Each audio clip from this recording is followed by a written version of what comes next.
السلام علیکم ویورز، میرا نام عطاء الرحمن اور آپ دیکھ رہے ہیں عطاء بخاری یوٹیوب چینل۔ قرآن کریم کی مسلسل ایکسپوزیشن کے سلسلہ میں آج ہم سورہ البقرہ کی آیت نمبر 285 کی ایکسپوزیشن کر رہے ہیں۔ تو اس آیت کے اندر بیسک ایمانیات کا ذکر ہو رہا ہے۔ شروع میں یہ چیز سمجھ لیں کہ ایمان کیا ہوتا ہے۔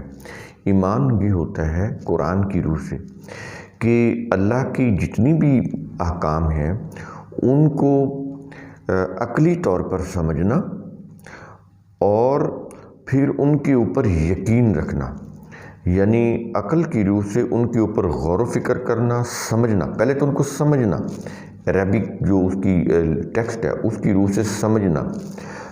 جب وہ سمجھ آ جائیں، کیونکہ یہ تو کوگنیٹو پروسیس ہے، زبان عربک ہے تو اس لیے کوگنیٹو پروسیس جو ذہنی عمل ہوتا ہے اس کی روح سے سمجھنا، یہ سارا برین کا پروسیس ہے۔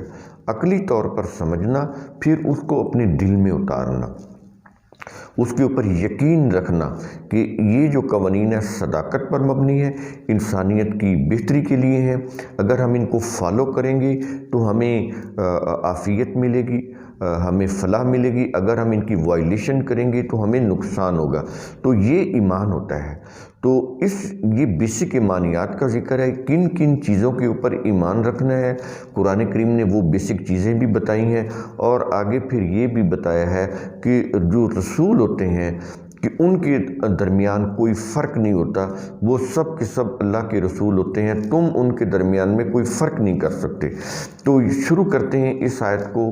شروع ہو رہی ہے کہ آمن الرسول بما انزل الیہ من ربہ، رسول اس کتاب کے ساتھ ایمان لایا جو اس کی طرف اس کے رب کی طرف سے نازل کی گئی ہے۔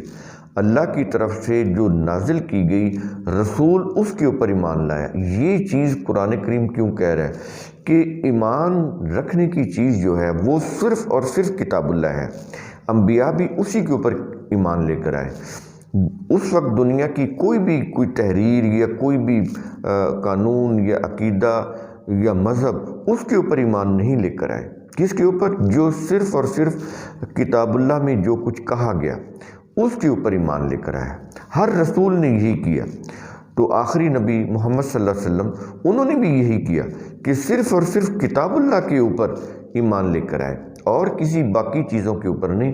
اس وقت اور بھی تو مذاہب تھے، جیوز کے، کرسچینٹی کے، ان کی بھی کتابیں تھیں، لیکن نہیں، وہ صرف کتاب اللہ کے اوپر ایمان لائے۔ تو کتاب اللہ کے اوپر ایمان لانے کا مطلب کیا ہے کہ صرف اللہ کی کتاب میں جو احکام دیے گئے ہیں انہی کی روح سے اسٹیٹ کا نظام بنایا جائے، انہی کی روح سے زندگی کے نظام بنایا جائے۔ تو صرف اسی کے اوپر ڈیپینڈ کیا جائے اور کسی کتاب کو اس کتاب کے ساتھ شامل نہ کیا جائے، کسی اور مذہب کی کتاب کو اس کے ساتھ شامل کر کے ریاست کا انتظام یا اس کا قانون نہ بنایا جائے۔ تو یہ چیز اس کتاب کے اندر، اس آیت کے اندر آ رہی ہے۔ تو یہ سمجھے کہ ایمان کیا ہوتا ہے اور رسول کا کتاب کے اوپر ایمان لانا کیا ہے، اور آج ہمارے لیے اس کے اندر کیا سبق ہے کہ ہم جب بھی کسی اسٹیٹ کا قانون بنائیں تو وہ قانون صرف اور صرف کتاب اللہ کے مطابق ہوگا۔ ہمارے ہاں تو یہ ہوگا نا کہ اس قانون کو اسی طرح نافذ کریں گے۔ اس کو نافذ کرنے کے لیے ہم بائی لاز بنا سکتے ہیں، لیکن قانون صرف کتاب اللہ کا ہوگا۔ بائی لاز ہوں گے، اس کو نافذ کرنے کے لیے جو بائی لاز ہوں گے وہ ہمارے بنائے ہوئے ہوں گے۔ تو لیکن جو بیسک قانون ہے وہ تو وہی ہوگا جو کتاب اللہ میں ہے۔ اگر اس کے ساتھ کوئی بھی کتاب شامل کریں گے تو یہ شرک ہو جائے گا۔ یہ شروع میں یہ چیز سمجھ لیں۔ تو رسول اس کتاب کے اوپر ایمان لائے، اور آگے کہا جا رہا ہے والمومنون، اور مومن بھی اسی کتاب کے اوپر ایمان لائے۔ اب یہ دیکھیں، یہ صرف ایک رسول کی بات نہیں ہو رہی، آگے جو ان کے فالورز تھے وہ ان کی بھی قرآن بات کر رہا ہے کہ وہ بھی اسی کتاب کے اوپر ایمان لے کر آئے۔ وہ کوئی اور کتاب نہیں تھی جو کہی جائے کہ یہ رسول کی وہ اقوال پر مبنی کتاب ہے اور اس کے اوپر بھی وہ ایمان لے کر آئے، بالکل نہیں۔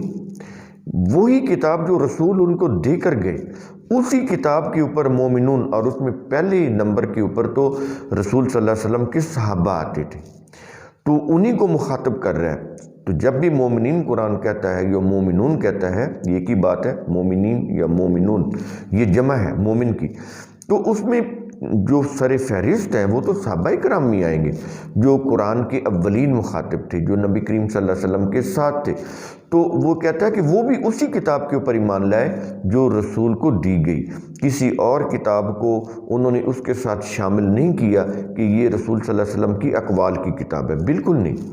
تو یہ چیز ہوگی۔ اور آگے کہتا ہے کل من آمن باللہ و ملائکتہ و کتبہ و رسلہ، کہتا ہے کہ یہ سب یعنی رسول اور مومنون، یہ سب اور قیامت تک کے بھی آنے والے جتنے بھی مومنون ہوں گے ان کو بھی قرآن کریم ایگزامپل کے طور پر بتا رہا ہے کہ کل آمن باللہ و ملائکتہ و کتبہ و رسلہ، تو سب ہی اللہ پر ایمان لے کر آئے۔ اللہ پر ایمان لانے کا مطلب کیا ہے؟ اس کے قوانین کی صداقت کے اوپر ایمان لانا، کہ اس کو ہم اسٹیٹ کی سطح کے اوپر نافذ کریں گے تو ہم کامیاب ہو جائیں گے، نہیں کریں گے، اپنا کوئی نظام بنائیں گے، اپنا کوئی قانون بنائیں گے تو تباہ ہو جائیں گے۔ یہ ہوتا ہے اللہ کے اوپر ایمان لانا۔ خالی کہنا کہ میں اللہ کے اوپر ایمان لایا، اس کا کوئی فائدہ نہیں ہے۔ تو یہ ہے اللہ کے اوپر ایمان لانا۔ اور دوسرا کیا ہے؟ وَمَلَائِكَتِهِ، اور اس کے ملائکہ کے اوپر ایمان لانا۔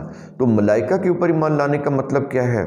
کہ اللہ کی جتنی بھی کائناتی قوتیں ہیں، یہ ملائکہ مالک ان سے ہے۔